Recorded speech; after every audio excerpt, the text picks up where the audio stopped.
क्या होगा यदि यूनानी देवता गिरे हुए स्वर्गदूत हैं जिन्हें स्वर्ग से बाहर निकाल दिया गया था?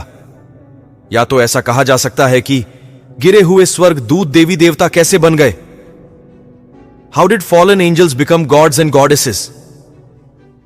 आज की वीडियो में इसी टॉपिक में बात होने वाला है। बहुत कुछ जान सकते हैं।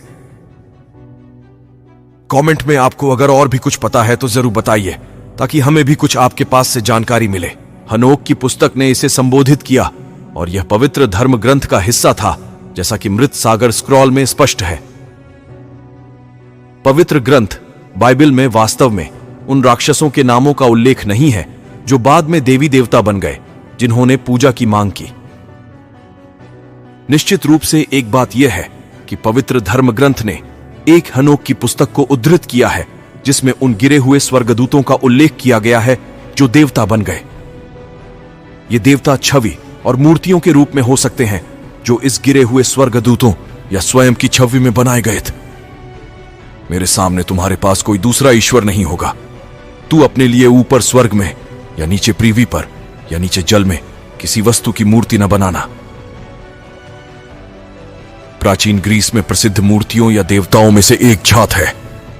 प्राचीन यूनानियों के पास विश्वासों का एक विशेष समूह था जो उन्होंने पतित प्राणियों से प्राप्त किया था, जिन्होंने विभिन्न प्रकार के देवी देवताओं की रचना की थी।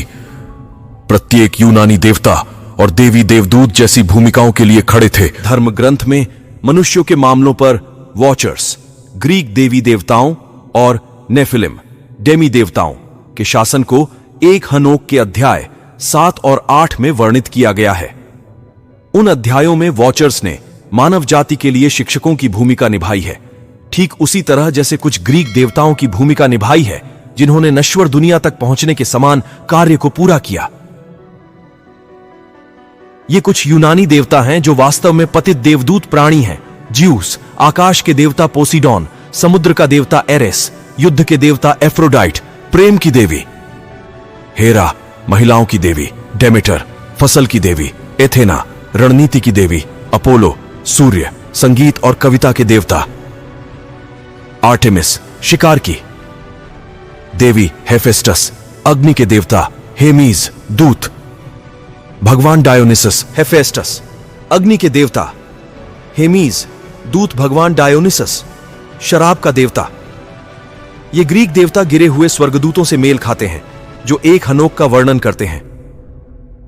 ग्रीक दुनिया में माउंट ओलिंप को देवताओं का निवास और ज्यूस के सिंहासन का स्थान माना जाता था। इसके अलावा माउंट हर्मन हनोक की पुस्तक में वॉचर स्वर्गदूतों के इस समूह के लिए एक सभा स्थल के रूप में बताया गया स्थान है।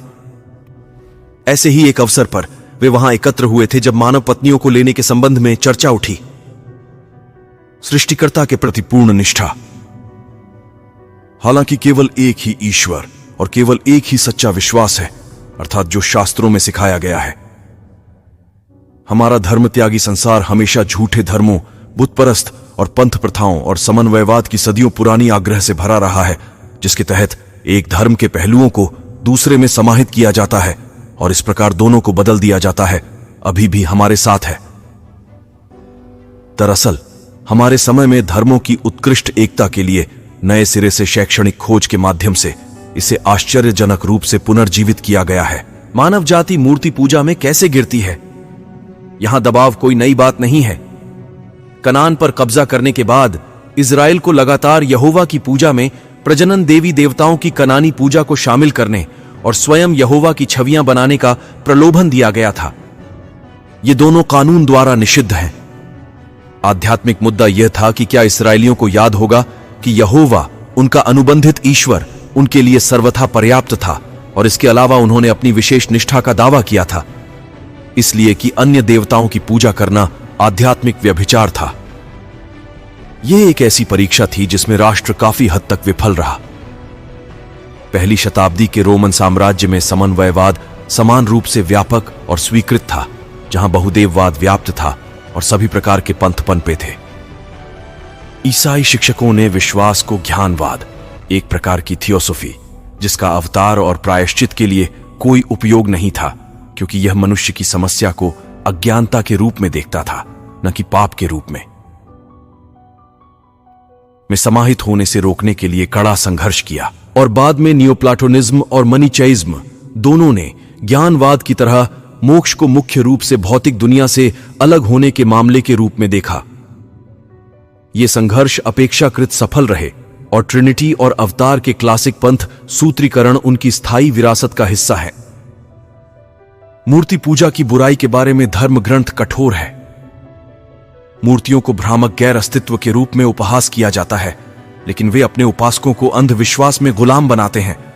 उन्हें एक सकारात्मक आध्यात्मिक खतरा बना रहा है, जिसके संपर्क में आने से वे भ्रष्ट हो सकते हैं।